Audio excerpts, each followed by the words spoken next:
दोस्तों, आज हम आपको एक प्राचीन कथा का श्रवण करा रहे हैं। इस कथा के माध्यम से हम ही सब यह जानेंगे कि मनुष्य के दुखों का अंत कब होता है और दुखों का अंत कैसे किया जाता है। तो चलिए अब हम आपको एक बहुत ही ज्ञानवर्धक कथा सुनाते हैं। दोस्तों, एक बार की बात, भगवान शिव माता पार्वती के साथ कैलाश पर्वत पर विराजमान और मृत्यु लोक का दृश्य देख रहे हैं। तभी माता पार्वती ने देखा कि धरती लोक पर कुछ मनुष्य सुखपूर्वक अपना जीवन व्यतीत कर रहे हैं और कुछ मनुष्य बहुत ही कष्ट में जीवन व्यतीत कर रहे हैं। यह दृश्य देखकर माता पार्वती का मन व्याकुल हो उठा और उन्होंने भगवान शिव से कहा कि हे प्रभु, मनुष्य के दुखों का अंत कैसे किया जा सकता है और मनुष्य किस प्रकार से सुखी जीवन व्यतीत कर सकता है। कृपया आप मुझे इस बारे में कोई उपाय बताइए। भगवान शिव कहते हैं कि हे देवी, यह प्रश्न पूछकर आज आपने अपना ही नहीं बल्कि समस्त मनुष्य जाति का कल्याण किया है।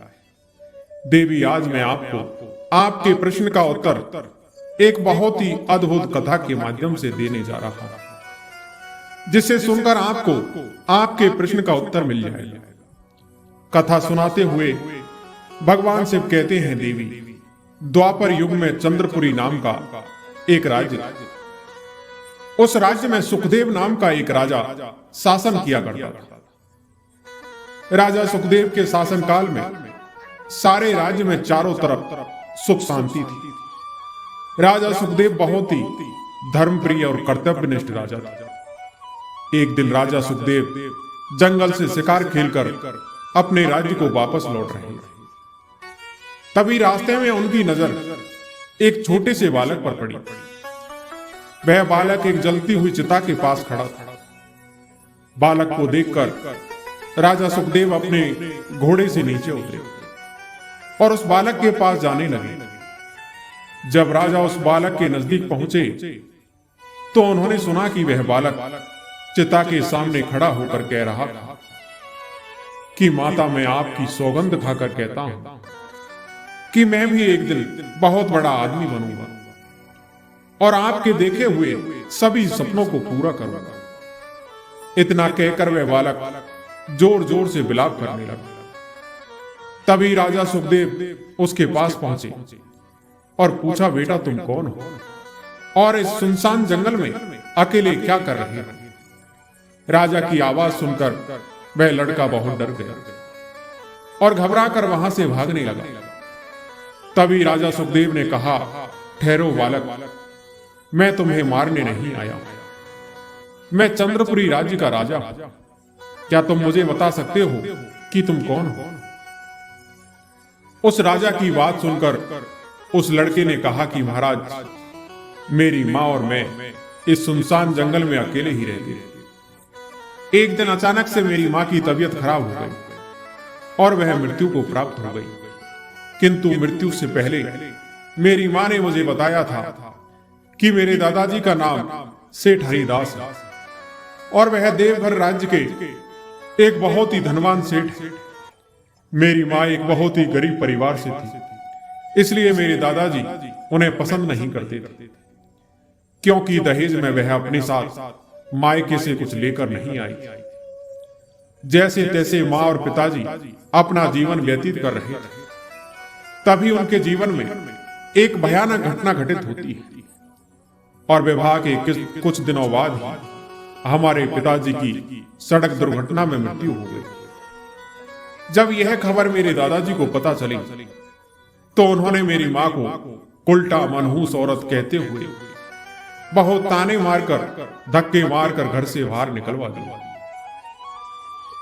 उस समय उन सबको मेरी मां पर तनिक भी दया नहीं आई। जैसे तैसे मां मेरी इस सुनसान जंगल में आई और यहां एक झोपड़ी बनाकर रहने लगी। फिर कुछ दिनों के बाद मेरा जन्म हुआ और वह बहुत सी मुसीबतों को सहते हुए मेरा पालन पोषण करने लगी।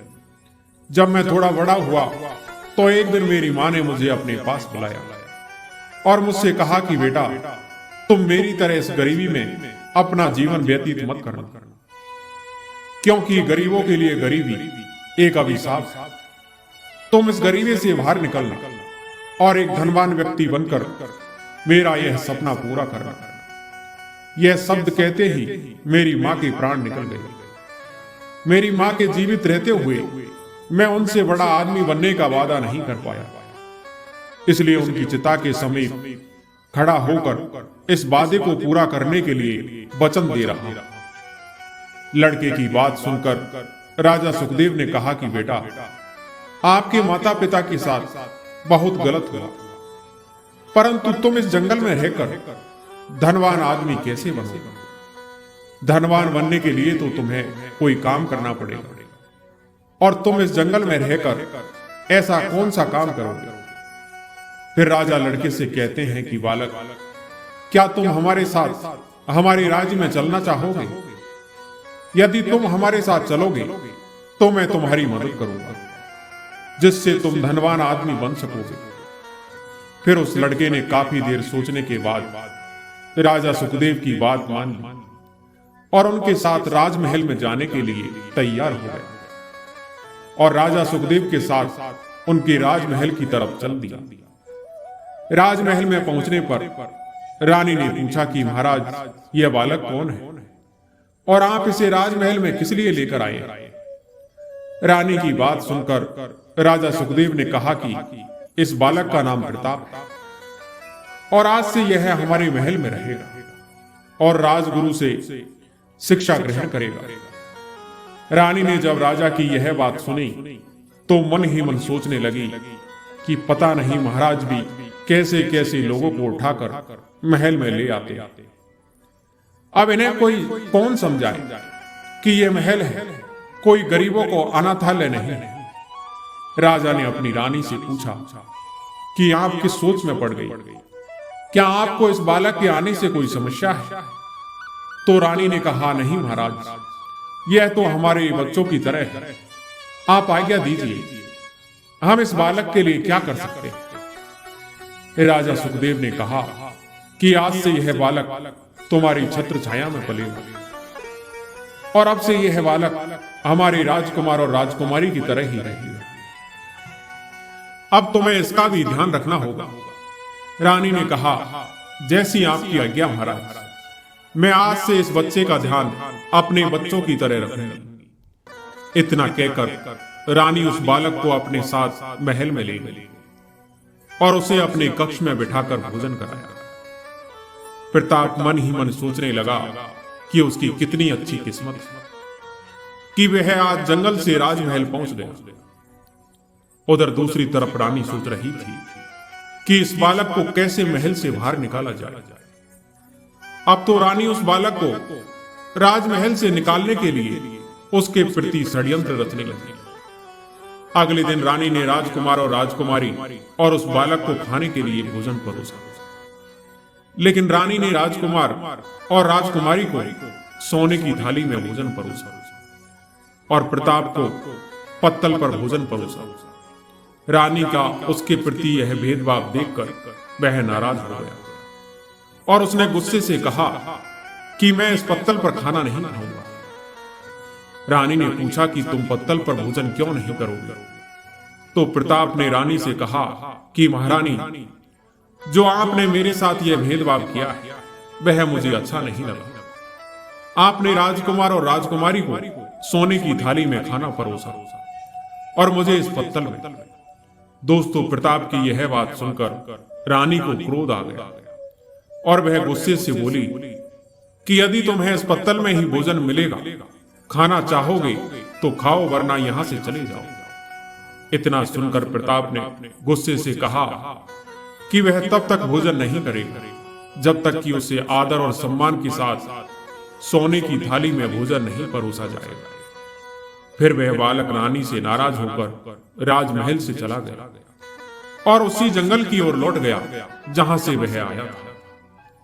इधर जब महाराज महल में आए और उन्हें पूरी घटना का पता चला तो उन्होंने रानी से पूछा कि तुमने उस बालक को सोने की थाली में भोजन क्यों नहीं परोसा?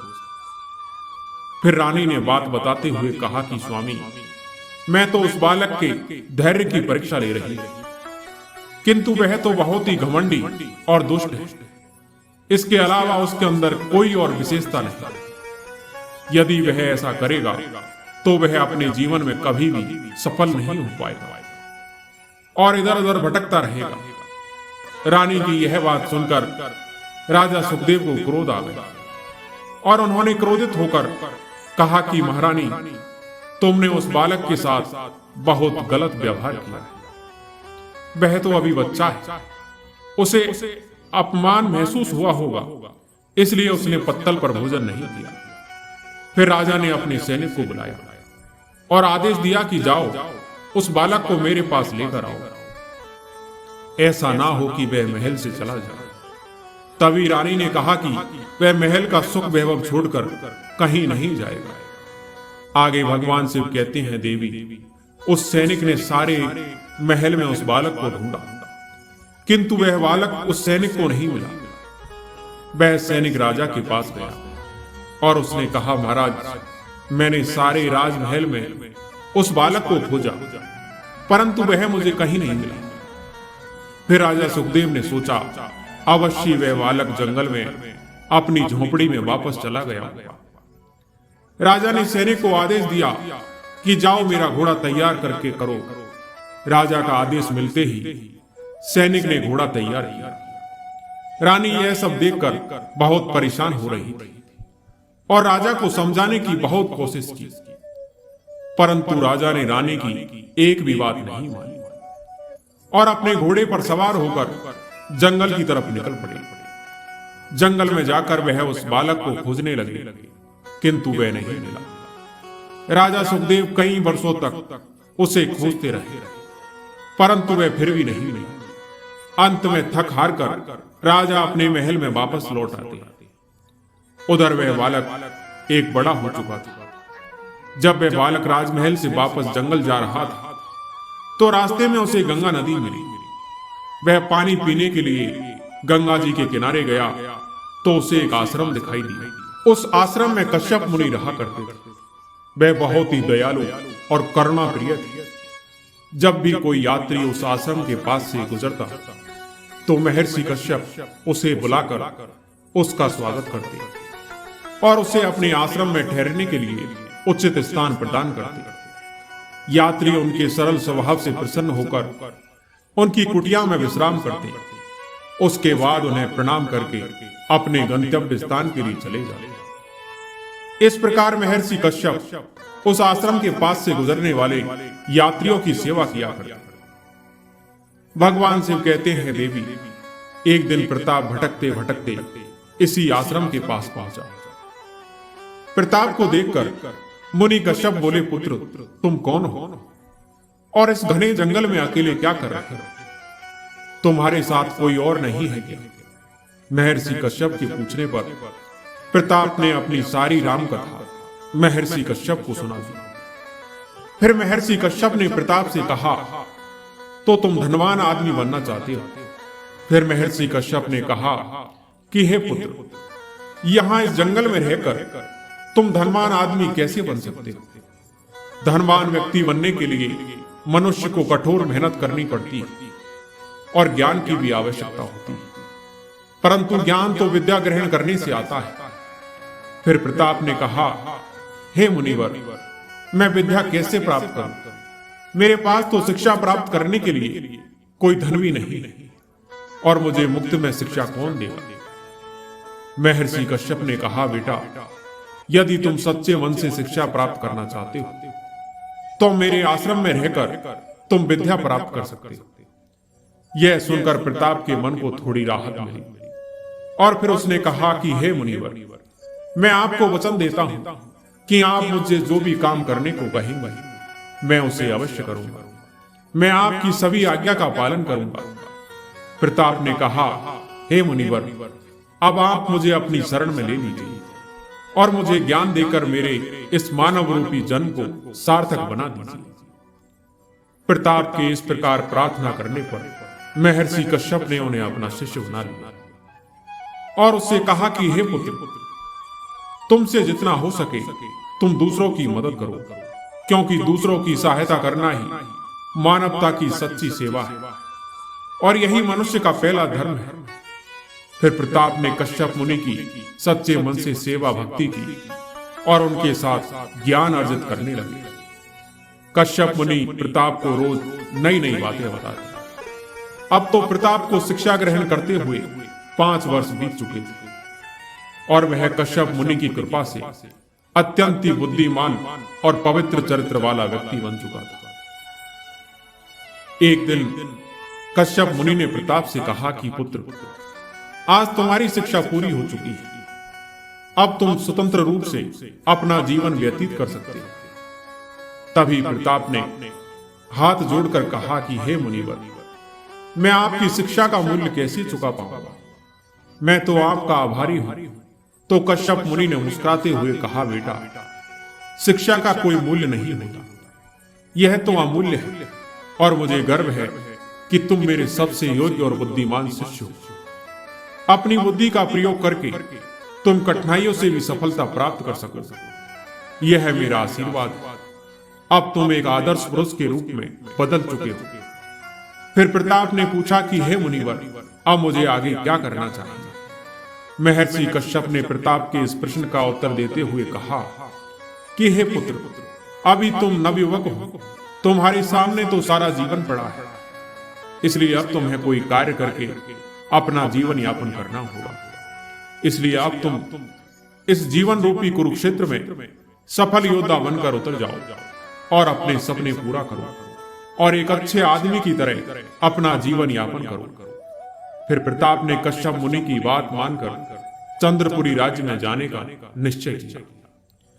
दोस्तों, चंद्रपुरी वही राज्य है जिसमें राजा सुखदेव रहते थे, जिन्होंने बचपन में प्रताप को अपने साथ जंगल से लाकर महल में आश्रय दिया था, परंतु रानी ने प्रताप को अपमानित करके निकाल दिया। आगे भगवान शिव कहते हैं, देवी, अब इधर कश्यप मुनि से आज्ञा लेकर प्रताप आश्रम से निकल पड़ा। कई दिनों का लंबा सफर तय करने के बाद आखिरकार वह चंद्रपुरी राज्य पहुंच गया। जब वह चंद्रपुरी राज्य में पहुंचा तो सारे राज्य में शोक मनाया जा रहा था। फिर उसने लोगों से पूछा तो उसे पता चला कि राज्य के मंत्री की आकस्मिक मृत्यु हो चुकी है, इसलिए सारे राज्य में शोक मनाया जा रहा है। मंत्री की मृत्यु के बाद मंत्री का पद खाली हो गया है। फिर कुछ दिनों के बाद राजा ने राज दरबार में मंत्री के पद के लिए योग्य उम्मीदवार का चुनाव किया। उस चुनाव में प्रताप भी पहुंच गया और जो कुछ राज दरबार में हो रहा था उसे ध्यान से देखने लगा। उस समय राजा सुखदेव सिंहासन पर बैठे हुए। तभी सेनापति ने कहा, महाराज, मंत्री की आकस्मिक मृत्यु से पद रिक्त हो गया है और यह पद अधिक दिनों तक खाली नहीं रहना चाहिए, इसलिए परंपरा के अनुसार मंत्री का पद उसके पुत्र को दे देना चाहिए। तभी भीड़ में बैठे प्रताप ने कहा कि समय के साथ परिवर्तन का होना जरूरी है, कब तक हम पुरानी परंपराओं में बंधे रहेंगे।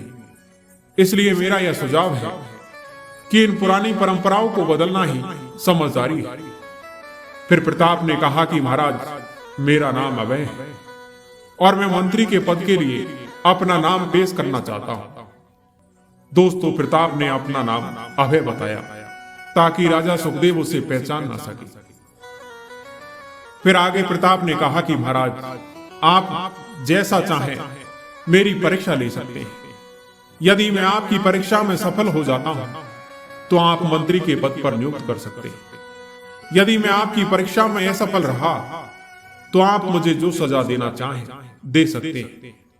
तभी भीड़ में बैठा हुआ मंत्री का लड़का भी उठकर खड़ा हो गया और उसने कहा कि महाराज, मैं भी मंत्री के पद के लिए अपनी दावेदारी पेश करने के लिए तैयार हूं। मैं आपकी सभी शर्तों को अवश्य पूर्ण करूंगा।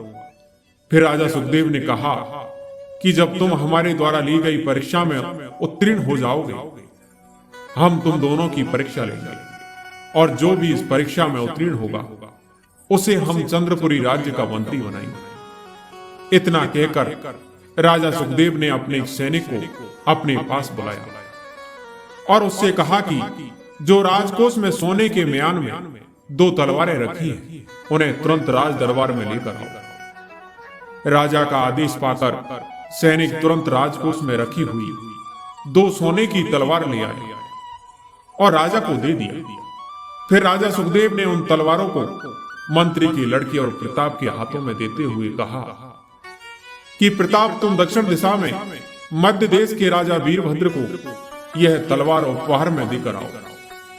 और दूसरी तलवार राजा ने मंत्री के बेटे के हाथ में दी और कहा कि तुम उत्तर दिशा के राज्य अंग देश में जाओ और वहां के राजा सोमदत्त को मेरी तरफ से यह सोने की तलवार उपहार में देकर आओ।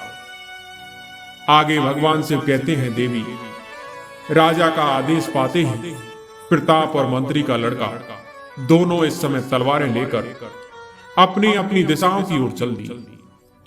काफी लंबा सफर तय करने के बाद मंत्री का लड़का अंगदेश के राजा सोमदत्त के राज दरबार में पहुंचा तो उसने राजा सोमदत्त को प्रणाम किया।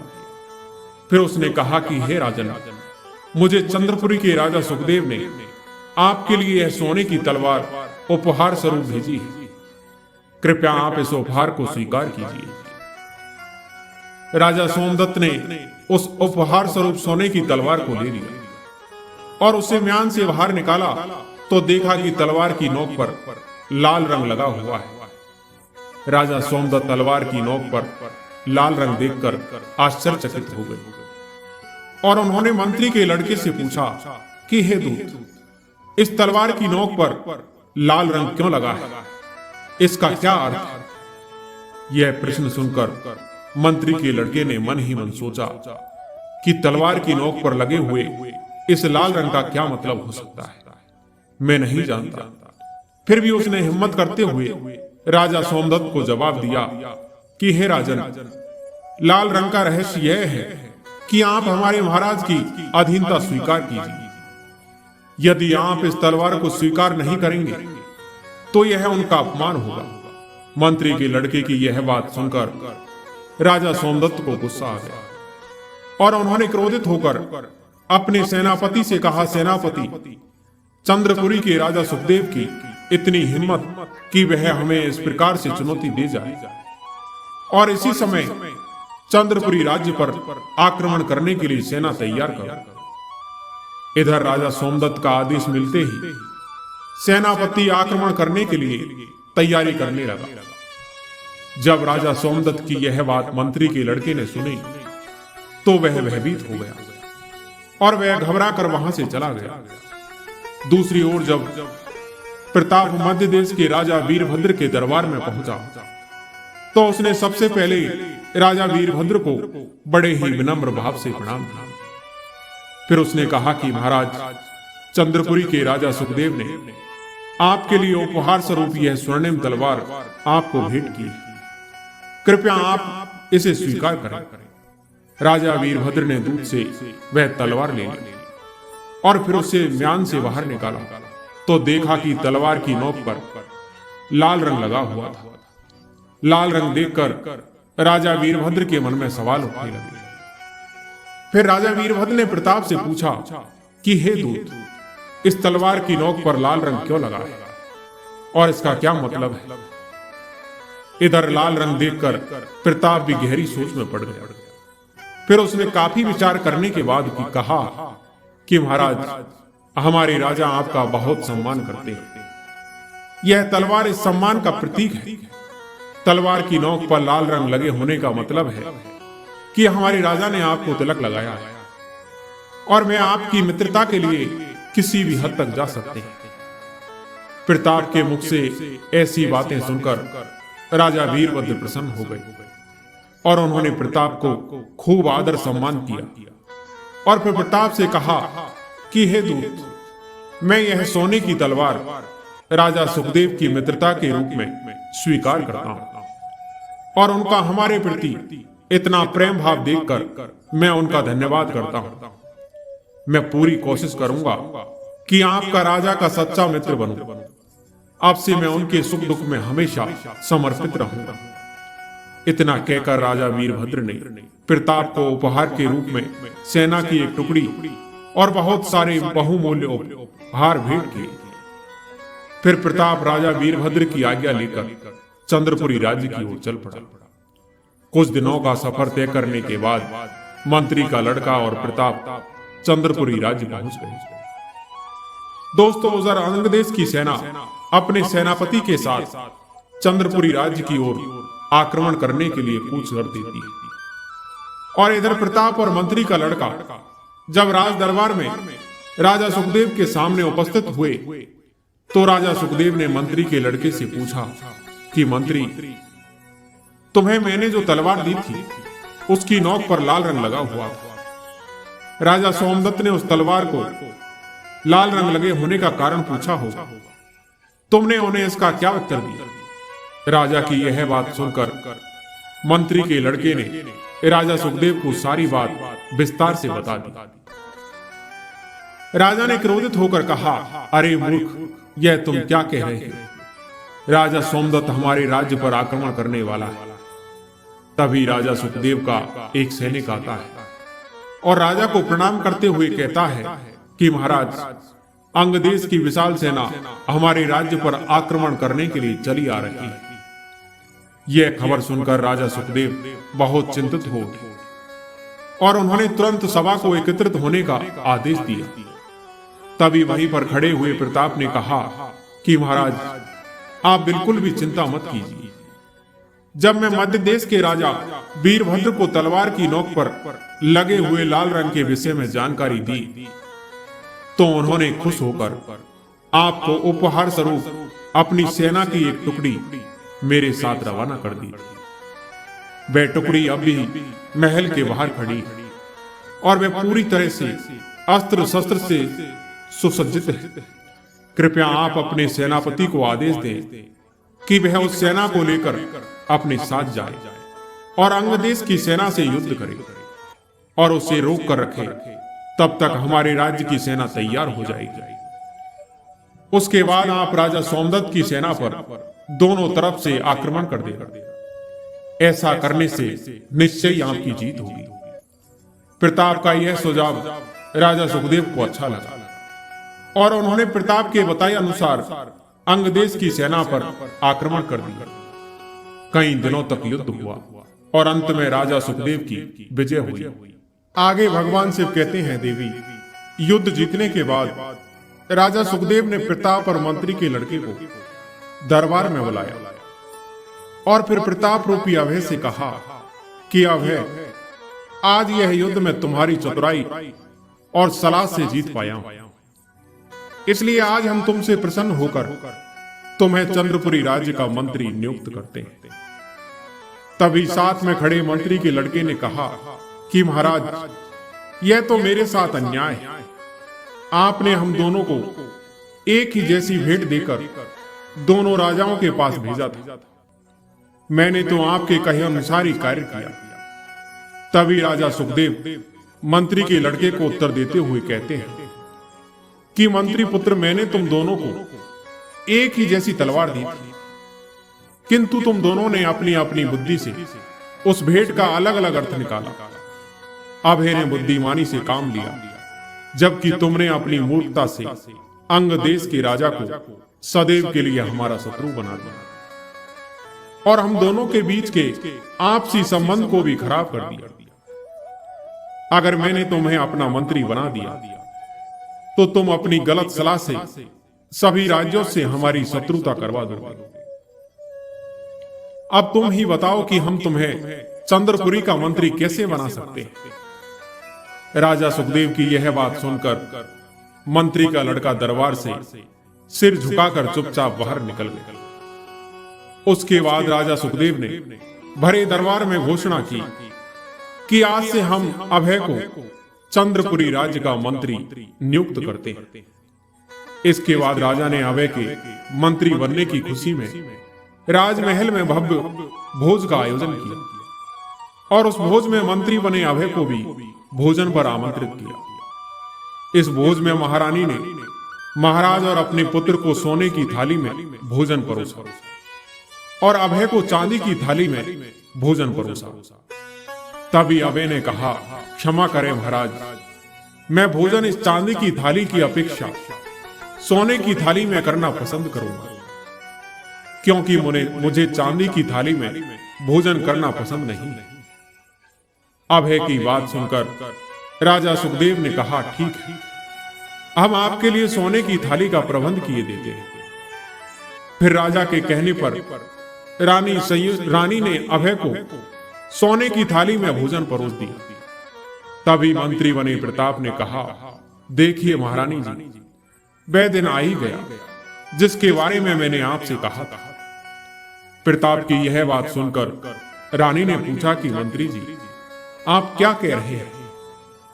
तो प्रताप ने उत्तर दिया कि महारानी, याद कीजिए कि आज से 18 वर्ष पहले महाराज अपने साथ जंगल से एक बालक को लेकर आए थे, और उस बालक का नाम प्रताप था, और आपने उस 5 वर्ष के लड़के को पत्तल पर भोजन परोसा था, और राजकुमार और राजकुमारी को सोने की थाली में परोसा था। प्रताप के इतना कहते ही रानी ने कहा कि हाँ मंत्री जी, मुझे याद आ गया, वह बालक बहुत ही दुष्ट और चालाक था। उसने भोजन खाने से मना कर दिया था और कहा था कि वह तभी इस महल में भोजन करेगा जब उसे सोने की थाली में भोजन परोसा जाए। महारानी ने पूछा, लेकिन आपको यह बात कैसे पता? प्रताप ने कहा कि महारानी, मैं वही बालक हूं जिसका आपने तिरस्कार करके महल से बाहर निकाल दिया। प्रताप की यह बात जब राजा सुखदेव ने सुनी तो उन्होंने महारानी से कहा कि महारानी, देख लिया ना, समय कितना बलवान होता है। जिस बालक को आप अहंकारी समझ रही थी, वह आज इस राज्य का मंत्री। प्रताप ने कहा, महाराज, यदि महारानी ने उस समय मुझे षड्यंत्र रचकर बाहर ना निकाला होता तो शायद मेरे मन में कभी भी धनवान बनने की इच्छा नहीं जागती। इसलिए मैं आज महारानी का आभार व्यक्त करता हूं, जिसकी वजह से आज मैं इस राज्य का मंत्री बना। प्रताप के मुख से यह सुनकर रानी ने कहा, मंत्री जी, यह तो आपकी विनम्रता है जो आप मुझे इतनी इज्जत दे रहे। फिर सभी ने भोजन किया। तभी वहां देवपुर राज्य का एक सैनिक हाथ में एक पत्र लेकर आता है और राजा सुखदेव को दे देता है। राजा सुखदेव उस पत्र को पढ़ते हैं तो उन्हें पता चलता है कि देवपुर राज्य के राजा वीरसेन ने उससे मदद मांगी। उस पत्र में आगे लिखा था कि सुखदेव, मुझे आपकी सहायता चाहिए। मेरे राज्य में चोरी और हत्याएं बहुत हो रही हैं, कृपया आप मेरी मदद कीजिए। पत्र पढ़ने के बाद राजा सुखदेव ने मंत्री प्रताप को देवपुर भेजते हुए कहा कि तुम उस राज्य में जाओ और अपनी बुद्धि और विवेक से उस राज्य को चोरों से मुक्त करो, क्योंकि वहां के राजा ने मुझे पत्र लिखकर मुझसे सहायता मांगी। राजा का आदेश मिलते ही प्रताप देवपुर राज्य की ओर चल पड़ा और राजा वीरसेन के पास पहुंचा और बोला कि राजन, हमारे महाराज राजा सुखदेव ने मेरे हाथ आपके नाम यह पत्र भेजा है। राजा वीर सिंह ने प्रताप से पत्र लेते हुए कहा, क्या तुम्हें राजा सुखदेव ने मेरी मदद के लिए भेजा है? फिर राजा ने वह पत्र पढ़ा। उस पत्र में लिखा था, राजन, यह पत्र लेकर जो व्यक्ति आपके पास आया है, यह पहले एक गरीब बालक, लेकिन अब वह एक बहुत ही ईमानदार और बुद्धिमान व्यक्ति बन चुका है और वह मेरे पास कई वर्षों से मंत्री के पद पर है। उसकी सलाह से मैंने युद्ध जीता है, इसलिए मैं चाहता हूं कि आप उसे अपना विशेष सलाहकार नियुक्त कर ले। आपका मित्र राजा सुखदेव। राजा वीर सिंह सोचने लगे कि यह आदमी चंद्रपुरी राज्य में मंत्री रहा है, क्या इसे विशेष सलाहकार जैसे महत्वपूर्ण पद पर नियुक्त करना ठीक रहेगा? यदि इसने कुछ गलत किया तो राज्य का क्या होगा? तभी उसके मस्तिष्क में एक दूसरा विचार आया और उसने कहा कि पहले यह आदमी कुछ भी रहा हो, इससे फर्क नहीं पड़ता। अगर राजा सुखदेव जैसे शक्तिशाली और अनुभवी राजा ने इसे मेरे पास भेजा है तो अवश्य यह मेरे लिए बहुत ही उपयोगी सिद्ध होगा। मन में वे यह विचार आते ही राजा वीरसेन ने प्रताप से कहा कि तुम्हारा क्या नाम है? तो प्रताप ने जवाब दिया, महाराज मेरा नाम प्रताप है। राजा वीरसेन ने कहा, ठीक है, आज से हम तुम्हें अपना विशेष सलाहकार नियुक्त करते हैं। उसके बाद प्रताप दरबार में राजा का मुख्य सलाहकार बनकर सिंहासन पर बैठ गए। इधर प्रताप ने अभी अपना स्थान ग्रहण किया ही था कि दरबार में कुछ लोग अपनी शिकायत लेकर आ गए। उनमें एक वृद्ध महिला थी और कुछ पुरुष आगे बढ़कर महाराज से कहने लगे कि महाराज मेरी मदद कीजिए, इस वृद्ध महिला ने हमारा सारा धन हड़प लिया है और मेरे आंगन पर यह मुझे मेरा धन देने से मना कर रही है। कृपया आप मेरे साथ न्याय करें और हमें हमारा धन वापस दिलवाएं। तभी वृद्ध महिला ने आगे बढ़कर कहा कि हे महाराज, यह तीनों झूठ बोल रहे हैं। मैं आपको शुरू से अंत तक क्या हुआ सारी बात आपको बताती हूं। फिर उसने अपनी कहानी सुनाना प्रारंभ किया और कहा, महाराज यह तीनों व्यापारी हैं। उनके साथ इनका एक मित्र भी था। यह कुल 4 व्यक्ति थे और यह आपके राज्य में व्यापार करने आए थे और यहाँ इन चारों ने व्यापार करके भारी मुनाफा कमाया, जिससे इनके पास काफी धन इकट्ठा हो गया। फिर एक दिन यह चारों व्यापारी अपना सारा धन लेकर मेरे पास आए और कहा कि माताजी, हम इस राज्य में नए हैं और हम चारों ने व्यापार करके इस राज्य से काफी धन कमाया है। कृपया आप हमारे धन की रक्षा करो। इनके यह कहने पर मैंने कहा, बेटा मैं बहुत बूढ़ी हो चुकी हूं और मैं तुम्हारे धन की रक्षा कैसे कर सकती हूं? फिर इन लोगों ने कहा, माताजी घर के आंगन में अपना सारा धन खोद कर छुपा देंगे और जिस दिन हम चारों एक साथ आकर अपना धन मांगेंगे उस दिन आप हमें हमारा धन वापस कर देना। अगर हम में से कोई एक जाकर धन मांगे तो उसे मत देना।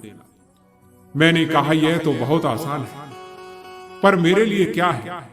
तो इन व्यापारियों ने कहा, माताजी इसके बदले में हम आपको धन देंगे। उसके बाद मैंने उनकी बात मान ली। फिर चारों ने घर के आंगन में गड्ढा खोदा और उसमें धन की 4 बड़ी पोटलियां रखकर मिट्टी से ढक दी। फिर ये चारों बोले, माताजी हम प्रत्येक शाम को यहाँ भोजन करने आया करेंगे। मैंने कहा, ठीक है बेटा, आप भोजन करने आ सकते हैं। जब वह भोजन करने आते तो मुझसे पूछते, माताजी हमारा सारा धन सुरक्षित तो है ना? मैंने जवाब दिया, हाँ बेटा, तुम्हारा धन पूरी तरह सुरक्षित है। एक दिन जब उन 4 व्यक्तियों ने धन की जांच करने के लिए उस खजाने की जगह को खोदा तो वहां पर धन सही सलामत रखा हुआ था, जैसा उन्होंने छोड़ा था। अब उन्हें मेरी ईमानदारी पर कोई संदेह नहीं रहा। मेरी ईमानदारी से प्रसन्न होकर उन्होंने मुझे 100 स्वर्ण मुद्राएं दी और कहा, माताजी आप ये 100 स्वर्ण मुद्राएं हम चारों की तरफ से उपहार में रख लो, ये आपके काम आएंगे। फिर मैंने इन चारों को आशीर्वाद देते हुए कहा, बेटा तुम ऐसे ही खूब मेहनत करो और अच्छे से अपना व्यापार करो। लेकिन उन चारों में से एक के मन में लालच जाग उठा। उसने सोचा कि यदि वह मुझे धोखा देकर सारा धन हड़प ले तो उसकी जिंदगी बिना किसी मेहनत के आराम से गुजर सकती है। एक दिन जब वे चारों व्यापारी घर के बाहर एक पेड़ के नीचे चौसर खेल रहे थे, तभी उनमें से एक ने दूसरे से कहा कि तुम घर जाकर बूढ़ी मां से कह दो कि वह जल्दी से खाना बना दे, आज बहुत भूख लग रही है। फिर उनमें से एक, जिसके मन में धन का लालच आ गया और वह मन ही मन सोच रहा था कि यह सबसे अच्छा मौका है जब उसके सभी साथी बाहर चौसर खेल रहे हैं और वह इस समय अकेले धन को हड़प सकता है, यह सोचते हुए वह घर के अंदर पहुंच गया और उस व्यापारी ने मुझसे कहा कि बूढ़ी मां, हमें इस वक्त सारे धन की आवश्यकता है। मेरे अन्य साथियों ने मुझे धन लाने के लिए आपके पास भेजा है। फिर मैंने उस व्यापारी से कहा कि तुम चारों को अचानक से इस धन की क्या आवश्यकता पड़ गई? तो उसने कहा कि अगर मेरी बात पर तुम्हें यकीन नहीं हो तो आप बाहर जाकर मेरे साथियों से पूछ लो। उसकी बात मानकर मैं दरवाजे पर आई और बाहर बैठे वृक्ष के नीचे चौसर खेल रहे व्यापारियों से पूछा कि आपका यह जो साथी कह रहा है, क्या यह सच बोल रहा है? फिर उन्होंने कहा, हाँ माता, वह सच बोल रहा है, आप जल्दी कर दो। उनके कहने से मैं घर के अंदर आई और बोली, तुम्हारे साथी भी तुम्हारी बात का समर्थन कर रहे हैं, इसलिए तुम गड्ढे को खोदकर अपना धन ले जा सकते हो। वह व्यापारी मन ही मन सोच रहा था कि उसकी चाल कामयाब हो गई। वह जल्दी जल्दी गड्ढा खोदने में जुट गया और थोड़ी ही देर बाद चारों धन से भरे थैले बाहर निकाल लिए। उसके बाद उसने मुझसे कहा, माता जी, मुझे बहुत प्यास लगी है, आप मेरे लिए एक लोटा पानी ले आओ। प्यास के मारे मेरा गला सूखा जा रहा था। उसके कहने से मैं पानी लेने चली गई। इतने में मौका पाकर वह व्यापारी धन से भरे हुए थैले घोड़े पर लाद कर भाग गया। दूसरी ओर उसके साथी जो बाहर बैठकर चौसर खेल रहे थे, वे सोचने लगे कि उनका मित्र अभी तक क्यों नहीं लौटा। फिर उन तीनों ने सोचा कि अब तक तो खाना तैयार हो गया होगा। यह सोचकर ये तीनों घर के अंदर आए और मुझसे बोले, माता जी, खाना तैयार है, हमने तो खाना बनाने के लिए बहुत पहले ही उसे आपके पास भेजा था। इन तीनों व्यापारियों की बात सुनकर मैंने कहा कि उसने मुझे कुछ नहीं कहा, बल्कि वह व्यक्ति तो सारा धन लेकर तुम्हारे पास गया है। जब तीनों व्यापारी यह सुनते हैं तो वे आश्चर्यचकित हो उठते और मुझसे कहने लगे कि तुमने उसे अकेले सारा धन क्यों सौंपा? फिर मैंने कहा, मैं दरवाजे पर आई थी और तुमने कहा था कि जल्दी करो। फिर उन तीनों ने कहा, माता जी, हमने तो सिर्फ खाना जल्दी बनाने को कहा था। तो मैंने कहा, क्या तुम्हारे मित्र ने तुम्हें धोखा दिया है? वह तो तुम्हारा मित्र था, आखिर तुम्हें वह धोखा कैसे दे सकता है? फिर वह बूढ़ी औरत राजा वीरसेन से कहती है, महाराज, यही है सारी सच्चाई। अब आप ही बताइए, इस घटना में मेरा क्या दोष है? फिर तीनों व्यापारी एक साथ कहते हैं, महाराज, यह बूढ़ी औरत झूठ बोल रही है। इसे पता है कि मेरा वह कपटी मित्र हमारा धन लेकर कहां पर गया है। फिर वह तीनों दुखी मन से कहते हैं, महाराज, कृपया आप हम सब पर दया करें और हमारी मेहनत का सारा धन वापस दिलवाने की कृपा करें। उन व्यापारियों की बात सुनकर राजा वीर सिंह सोचने लगे कि यह तो एक अनोखा झगड़ा है, अब मैं कैसे इस झगड़े का निपटारा करूं? फिर उन्होंने अपने सलाहकार प्रताप से कहा कि प्रताप, तुम इन तीनों व्यापारियों और इस बूढ़ी औरत के बीच हुए झगड़े का निपटारा करो। प्रताप ने कहा, अवश्य महाराज। फिर प्रताप बोले, माता जी, जब चारों व्यापारी तुम्हारे पास धन रखने के लिए आए थे तो उन्होंने तुमसे क्या कहा था? फिर बूढ़ी औरत ने कहा कि उन चारों ने मुझसे कहा था कि माता जी, यह सारा धन हम तुम्हारे आंगन में गाड़ देते हैं और जब हम चारों एक साथ आएंगे तभी हम उस धन को देना, किसी एक के मांगने पर मत देना। फिर सलाहकार ने व्यापारियों से पूछा, क्यों भाइयों, माताजी जो जो कह रही है वह सच है, तुम्हें भी कुछ कहना है? व्यापारी बोले, श्रीमान जी, हमें कुछ नहीं कहना। बूढ़ी औरत ने आपको जो कुछ बताया है वह सत्य है, लेकिन इसने हम तीनों से पूछे बिना ही हमारे चौथे साथी को सारा धन दे दिया। यही हमारी शिकायत है। क्या तुम लोगों ने माताजी से कहा था कि जब हम चारों एक साथ धन लेने आएंगे तभी धन देना, अन्यथा किसी को धन मत देना? यही सच है? या फिर व्यापारियों ने कहा, हाँ श्रीमान जी। फिर प्रताप ने कहा, ठीक है, अब तुम चारों जब एक साथ धन लेने आओगे तभी यह बूढ़ी औरत तुम्हें सारा धन दे देगी, अन्यथा तुम्हें एक भी पैसा नहीं देगी, क्योंकि तुमने ही कहा था कि जब हम चारों एक साथ आए तभी धन देना। इसलिए अब तुम सब जाओ और अपने चौथे साथी को लेकर आओ, उसके बाद ही तुम्हें धन मिलेगा। सलाहकार की बात सुनकर तीनों व्यापारी इस बात पर विचार करने लगे कि इस व्यक्ति ने तो बड़ी ही चालाकी से हमें हमारे ही शब्दों के जाल में फंसा दिया। फिर दरबार में खड़ी बूढ़ी औरत ने कहा, बेटा, आज आपने उचित फैसला किया है, मेरा आशीर्वाद है, तुम हमेशा खुश रहो। दरबार से जब वह तीनों व्यापारी जाने लगे तो प्रताप ने कहा, रुको, मुझे तुम तीनों पर शक हो रहा है। क्या कोई अपनी मेहनत से कमाया हुआ धन किसी अनजान व्यक्ति के घर में छुपाएगा। अपने धन की सुरक्षा के लिए वह अन्य उपाय भी कर सकता है। अब तुम सच सच बताओ कि तुम्हें यह धन कहां से मिला। यदि तुमने झूठ बोला तो तुम्हें कठोर से कठोर सजा मिलेगी। फिर वे तीनों व्यापारी डरते हुए प्रताप से बोले, श्रीमान जी, हमने व्यापार से यह धन कमाया है और यही सच है। उनकी झूठी बातों को सुनकर प्रताप को क्रोध आ गया और उसने कहा, सैनिकों, इन्हें बंदी बना लो। यह महाराज के सामने इतना बड़ा झूठ बोल रहे हैं। सैनिकों को अपनी ओर से आता देखकर वह तीनों डर गए और घबराकर राजा के सामने सच बता दिया कि हे महाराज, हम तीनों साथी व्यापारी नहीं बल्कि चोर हैं, और जो धन हमारा चौथा साथी लेकर भागा है वह धन भी चोरी से इकट्ठा किया हुआ है। यह सुनकर राजा वीरसेन को क्रोध आ गया और उन्होंने उन तीनों को बंदी बनवाकर कारागृह में डलवा दिया और उस बूढ़ी औरत को सम्मान सहित राजमहल से विदा कर दिया।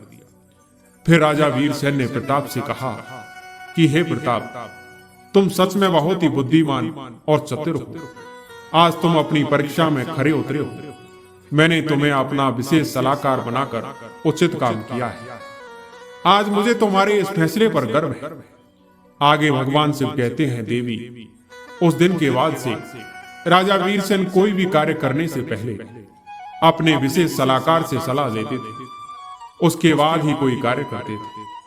दोस्तों, इस प्रकार से एक गरीब बालक अपने अच्छे कर्मों की वजह से आज राजा वीरसेन का मुख्य सलाहकार बन गया और सबकी नजरों में उसका सम्मान बढ़ गया और वह अब बहुत ही धनवान व्यक्ति बन चुका था और उसने अपनी मां का सपना पूरा कर दिया था। दोस्तों, इस प्रकार से आज की यह प्राचीन कथा यहीं समाप्त होती है। आप सभी को इस कथा से बहुत कुछ सीखने को मिला होगा। मैं उम्मीद करता हूँ कि ये कहानी आप सभी को जरूर पसंद आई होगी। कहानी पसंद आई हो तो हमारे वीडियो को लाइक और सब्सक्राइब जरूर करें। धन्यवाद।